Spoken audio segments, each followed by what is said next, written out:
경찰이 이르면 다음 달 조직 개편과 함께 일선 경찰서 정보과를 부활시킵니다. 20년 넘게 써온 정보관이라는 호칭은 협력관으로 바꿉니다. 애초 문제가 됐던 모호한 정보 수집 범위, 부족한 법적 통제에 대해선 큰 개선 없이 정보과가 재설치되는 모양새입니다. 뉴스토마토 취재에 따르면 경찰청은 상반기 일선 정보과 부활에 맞춰 정보관의 명칭을 경찰협력관으로 변경하는 방안을 검토 중입니다. 앞서 경찰은 2024년 2월 현장 치안 강화를 이유로 전국 261가의 경찰서 중 배가 흐녀 덜 곳의 정보과를 폐지한 바 있습니다.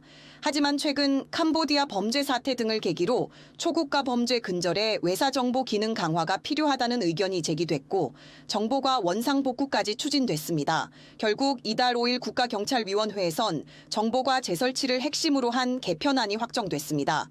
경찰이 정보관들의 명칭 변경을 검토하는 건 그간 쌓여온 정보 경찰에 대한 사회적 불신 때문으로 보입니다. 과거 정보경찰은 노동조합이나 시민단체 등의 동향을 조사한다는 명분 아래 여러 차례 불법 사찰 논란을 빚어왔습니다. 시민단체 등에선 사찰과 정치적 개입 등 악용의 소지가 크다는 우려가 나오고 있습니다. 뉴스토마토 유근윤입니다. 2024년이죠. 폐지되었던 일선 경찰서의 정보과가 부활합니다. 정보경찰에 대한 논란은 그간 끊이지를 않았습니다. 불법 민간인 사찰을 비롯해 정치 개입 등에 동원되면서 정치적, 사회적 문제로까지 비화된 바 있습니다. 검찰개혁 이면에 분명히 비대해지는 경찰권이 있습니다. 여기에 정보과마저 부활할 경우 통제 자체가 어려워질 수 있다. 이런 지적도 있는데요. 과연 어떻게 바라봐야 할까요? 신희철 원광디지털대학교 경찰학과 교수 그리고 김태현 뉴스토마토 기자와 이야기 나눠보겠습니다. 두 분 안녕하세요. 네, 안녕하십니까? 네, 안녕하세요. 먼저 김 기자. 네. 정보과 부활하는 거 맞습니까? 일선 서정보과 얘기하는 거죠. 예, 맞습니다. 2024년 2월에 이제 현장 치안 강화를 이유로 전국 261개 경찰서 중에서 198개의 정보과가 폐지가 됐습니다. 이후에 이제 시도 경찰청 중심으로 광역 정보팀만 운영이 된 상태인데요. 최근에 이제 캄보디아 범죄 사태 등을 계기로 초국가적 범죄 근절에 외사 정보 기능 강화가 필요하다는 의견이 제기됐고 지금 정보과를 원상 복구, 일선서의 정보과를 원상 복구까지 이제 추진되고 있습니다.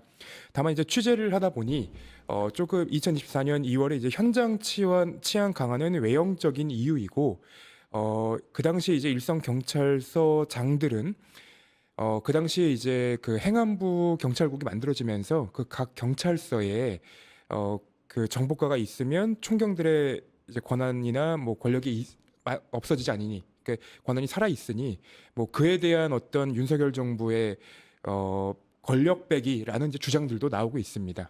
그러면 지금 정보과가 부활하는 것이 추진되는 상황입니까? 아니면 결정된 겁니까? 일단은 이번 이제 인사 과정에서 경찰 원래는 정보관이었는데 협력관이라는 이름으로 지금 이제 다시 일선서의 경찰 정보과 인원들이 배치될 것으로 지금 얘기가 나오고 있습니다.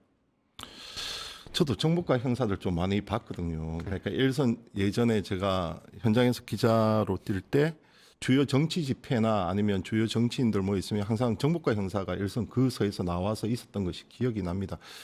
좀 폐해도 있었던 게 사실인데 이 다시 부활시키는 실제적인 배경 또 명분 이것은 무엇입니까? 그 배경과 이유를 조금 설명하기 앞서서 네네. 전체적으로 이 정보과와 관련된 부분의 논의를 조금만 제가 먼저 말씀을 드려볼게요. 네네네 부탁드리겠습니다.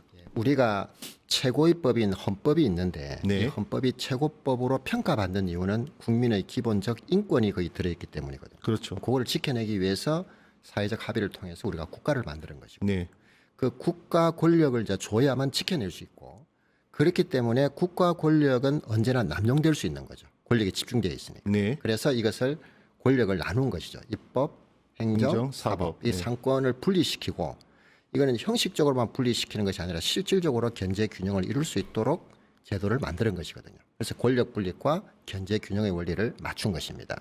자, 그런데 이것이 거시적인 것뿐만 아니라 굉장히 미시적인 부분에도 이것이 작동이 되어야만 권력 남용과 부패를 막을 수 있거든요. 그래서 우리가 검찰권이라는 것이 그 안에 수사권, 그다음에 기소권, 네. 공소유지권, 네. 집행권 이걸 다 가지고 있었죠. 네, 그래서 네. 권력이 통합되어 있었기 때문에 권력 남용이라는 비판을 끊임없이 받아왔던 것이죠. 네, 맞습니다. 그거를 합리적으로 해결하는 방법은 권력을 분리시키는 것이죠. 네. 그래서 수사권을 경찰에게 넘긴 것입니다. 그래서 경찰이 이제 수사권을 강력한 수사권을 가지게 되니까 여전히 남용될 우려가 있지 않느냐 이런 이야기가 이제 있었던 거죠. 그렇죠. 네, 또 그거를 통제 장치가 필요한 거죠. 맞습니다. 그래서 두 가지를 이제 크게 해결을 한 거죠. 첫 번째는 경찰도 국가 경찰과 자치 경찰로 분리하자. 네. 그리고 수사는 워낙 강력하기 때문에 국가수사본부라는 것을 별도로 만들고요. 그렇죠. 그다음에 정보가 수사하고 결합이 되면 굉장히 이게 남용될 우려가 있거든요. 그럼요. 그래서 정보를 축소했던 것입니다. 네, 네, 네. 그래서 말씀 주신 것처럼 이 정보과가 그 당시에 축소되고 폐지되는 이런 형태를 밟아왔던 것이죠. 네. 자, 그러면 이제 지금 우리가 이 시점에서 다시 부활하는 이유가 뭐냐? 그렇죠. 이렇게 이제 묻지 여쭤본 않을 수가 거잖아요. 없지 않습니까? 그렇죠. 그때 생각을 해보면 지금 치안 환경이 조금 변화를 했다 이렇게 보는 겁니다. 왜 그러냐면 말씀 주신 대로 캄보디아 우리 유학생이라든지 대학생들이 이렇게 납치되고 큰 문제가 발생하지 않았습니까? 자, 그러면 이거는 국경을 넘어서 범죄 대응 능력을 강화시켜야 된다라는 이제 국민적인 여론이 이제 형성됐고요. 그런데 왜 초국가 범죄 대응 능력을 강화하는데 왜 경찰서에 있는 정보과를 왜 다시 부활할까? 이 의문이 들지만 우리가 지금 우리나라 내부에서도 실질적으로 외국인들이 굉장히 많이 들어와 있거든요. 네, 네. 그래서 이번 기회에 국내에 있는 외국인 범죄 대응도 효과적으로 대처하자. 이런 이제 이유를 가지고 일단은 지금 부활하려고 하는 것이죠. 그런데 그 목적에 맞게 부합하게 행동을 하면 모르겠지만 실제 앞서서 우리 과거 조금만 들여다보면 정보과의 정치계인 민간인 사찰 이런 의혹이 있었기 때문에 지금 이 지적이 나오는 거거든요. 실제 어떤 사례들이 있었습니까? 네, 대표적인 사례가 두 가지가 있습니다. 2016년 박근혜 정부 때 경찰청이 20대 총선을 앞두고 이 친박계 후보 당선을 목표로 문건을 작성을 했고 선거에 개입하려고 했다는 등의 이제 혐의로 재판에 넘겨진 바 있습니다. 당시 경찰청 정보국이 지역 정보 경찰을 동원해서 전국 판세 분석 및 선거 대책, 지역별 선거 동향, 그러니까 선거에 개입할 소지가 있는 문건을 만든 걸로 이제 확인이 됐었고요. 이건 이제 박근혜 정부 2016년에 있었던 일입니다. 이명박 정부에서도 경찰이 이제 행위를 하는데 그때는 이제 댓글 조작 사건에서도 등장을 합니다. 그래서 2008년부터 2012년까지 경찰청 정보국, 보안국 그리고 서울시내 경찰서 소속 정보 보안 담당자 등 총 1,500명이 인터넷에 정보 정책을 네, 지지하는 기억합니다. 댓글들을 올렸었고요. 그 당시에 이 정보 경찰들이 본인들의 이름 아이디로만 한 게 아니라 그 좀 피해 나가기 위해서 자신들의 가족들의 이름까지 이용해서 이제 글을 올렸었는데 그때 이제 올렸던 주요 그 댓글 조작 사례가 뭐 천안함 사태, 연평도 포격, 그리고 유성기업 파업, 한진중공업 희망버스 등 다 사회적 휘발성이 있는 사안들이었죠. 예, 맞습니다. 네. 그래서 이 사안들은 사실 그때뿐만 아니라 현재까지도 여전히 그 정치 성향에 따라서 논쟁이 되고 있는 사안이기도 합니다. 그 외에 뭐 일선서에 뭐 정보 경찰들 솔직히 뭐 불법 위법적인 행동은 솔직히 많았던 것은 부인할 수 없는 사실인데 교수님 이렇게 한번 여쭤볼게요. 교수님께서 좀 전에 지적을 하셨듯이 검찰에게 너무나도 많은 권한이 특히 독점적으로 주어졌기 때문에 거기에서 오는 정치 검찰의 폐단이 있었고 결국 검찰개혁의 방점은 기소권과 수사권의 분리 아닙니까? 맞습니다. 그런데 검찰과 경찰은 또 상호 대칭적인 관계이기 때문에 이쪽에서 힘을 빼면 이쪽에서 힘이 비대해진단 말이죠. 그러면 이런 상황에서 일선 정보가 정부의 그 촉수 역할을 할 수 있는 이 여기마저 부활하게 되면 이거는 과연 누가 견제하고 누가 통제하고 누가 감시할 것이냐 이 문제가 필연적으로 등장할 수밖에 없는데요. 맞습니다. 지금 현재 우리가 전체적으로 보면 우리가 국정원에 국내 정보를 수집하는 부분하고 대공수사 부분도 경찰에게 넘어왔거든요. 그렇죠. 대공수사권에 넘어왔죠. 네. 그렇기 때문에 수사가 굉장히 비대해진다는 점은 적절한 지적이라고 보여집니다. 네네. 다만 우리가 수사가 경찰만 하는 것은 아닙니다. 네네. 왜 그러냐면 지금 우리가 검사가 하던 수사 부분도 일정 부분 중대범죄수사처라는 것이 별도로 이제 만들어지지 않습니까? 그 다음에 고위공직자는 공수처가 지금 존재하고는 있지만 그 지위와 그 다음에 범죄 대상을 불문하고 경찰이 모든 대상을 다 수사를 할 수 있다는 점에서는 그런 지적은 충분히 나올 수 있다. 저는 그렇게 보는 것입니다. 다만 이번에 이 정보과도 부활함으로써 더더욱 더 그 불안감을 해소시키기는커녕 더 이제 증폭시키는 거죠. 자, 이거를 어떻게 해야 될 것인가라고 하는 것입니다. 이것도 또한 합리적인 통제가 반드시 존재해야 된다는 점은 그거는 뭐 이론의 여지가 없는 것입니다. 네네. 왜냐하면 합쳐지면 합쳐질수록 권력 남용과 부패는 불을 보듯이 뻔한 것이기 때문이죠. 네네.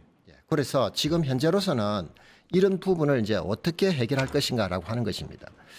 지금 우리가 정보관을 갖다가 소통을 잘 하기 위해서 좀 네. 친화적인 단어로 지금 협력관을 이제 소개하셨잖아요. 그것도 실질적으로 우리가 명칭 때문에 뭐가 문제가 해결되고 이런 것은 없어요. 그럼요. 예. 그 내막을 들여다보면 정보 수집의 범위 이것이 가장 문제가 됐던 것이고요. 네네네. 두 번째는 이 부분에 대한 합리적인 통제 이것이 이루어지지 않았기 때문에 문제가 되는 것이거든요. 네. 그래서 이거는 결국 간판만 그렇죠. 바꿔 네. 가지고 실질은 그대로 있는 거 아니냐. 거기에 대한 의구심 이것은 충분히 지적할 수 있다고 저는 봅니다. 다만 이 부분에 대해서 어떻게 해결할 것인가 이제 이것이 가장 문제되는 거 아니겠습니까? 네. 그래서 무언가 통제를 실질화시켜야 되고 두 번째는 아까 제가 말씀드린 것처럼 정보 수집의 범위를 명확하게 해야 된다.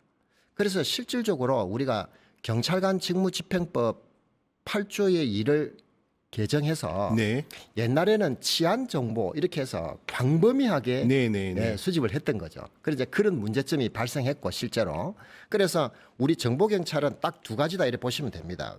지금까지 문제를 일으켰던 것은 사찰 하나, 그렇죠. 그 다음에 유착입니다. 이 사찰은 전방위적으로 이루어졌던 거죠. 이거는 정당, 조직, 단체 불문하고 그 다음에 유착은 또 지역 세력과 네네, 또 유착을 했던 네. 것이죠. 자, 이런 부분을 어떻게 해결할 것인가라고 하는 부분인데 유착 부분은 우리가 합리적으로 정기적으로 인사를 순환시킴으로써 어느 정도 해결을 할 수 있죠, 그죠? 다음에 이 부분은 사찰과 관련된 부분은 정보의 수집 범위를 굉장히 법에서는 명확하게 해야 된다. 네. 지금 현재 치안 정보로부터 공공 안녕을 위한 위험 예방 및 어떻게요? 방지 이 부분에 국한하기는 했지만 여전히 공공 안녕이라는 모호한 단어가 들어가 있는 거죠. 그렇죠. 그래서 구체적으로 법을 통해서 정보를 수집할 수 있는 범위를 명확하게 하지 않으면 이 부분은 언제든지 그 논란으로부터 벗어나기가 어렵다. 저는 그냥 개인적으로 그렇게 생각을 하고 있습니다. 저도 그러한 제도적 뒷받침이 따르는 한에서 부활하는 것에 대해서는 모르겠지만 지금 형태로 이름만 바꿔서 간판만 바꿔서 하는 것은 과거의 악몽이 저조차 이제 생각이 나기 때문에 그것은 좀 접근 자체가 어렵지 않나 이렇게 보이고 연장선에서 한번 이 질문을 드려볼게요. 지금 경찰 관련해서 이재명 대통령도 얼마 전에 국수본에 대한 지휘권을 언급한 바가 있단 말이죠. 그러니까 계속해서 선출된 권력으로부터의 통제와 지휘가 있어야 되지 않겠습니까? 그것은 검찰뿐만 아니라 경찰도 언제든 그렇게 될 수가 있기 때문에 이 부분에 대해서는 지금 경찰들 입장이나 아니면 경찰 쪽에 실무에 하시는 학자들 입장은 어떻습니까? 네, 지금 그것은 우리가 어떤 조직이든 간에 그 부분에 합리적인 통제를 받아야 되는 것은 그는 부패와 남용을 막기 위해서 누구나 다 받아들이는 것입니다. 대통령께서 언급하신 것은 그런 이제 일반적인 그 지휘와 통제 감독을 이야기하는 것이지 네네. 그 수사의 구체적 사건을 그럼요. 통제 제한한다 이런 뜻은 아니거든요. 그건 또 정책 원리 수사 개입을 낳게 되는 그렇습니다. 거죠. 네. 그래서 또 다른 분란을 일으킬 수 있는 것이죠. 그래서 이제 제가 볼 때는 이 부분에 이제 우리가 수사와 정보 이것이 결합되는 것을 어떤 식으로든 간에 막아야 된다. 그렇다면 수사 부분은 우리가 지금 현재 국가수사본부라는 것이 만들어져 있지 않습니까? 네, 국수본. 네. 그렇죠. 그다음에 정보는 지금 경찰청 우리가 국가경찰의 소속에 들어가 있거든요. 네, 네. 이것이 결합되는 것을 어떤 식으로든 막아야 됩니다. 왜냐하면 결합이 되면 어떤 문제가 생기느냐면 그 정보를 이용해서 확보해서 수사를 하거나 그렇죠. 또 수사를 위해서 모든 정보를 갖다가 무분별하게 수집하는 이런 이제 악순환이 거듭되거든요. 예전 요거를 검찰의 인지 수사 이런 거죠. 맞습니다. 예. 네. 지금 경찰은 그래도 반기는 입장 아닙니까? 일단 경찰 정말 수사와 정보의 양손에 쥐게 되면 네.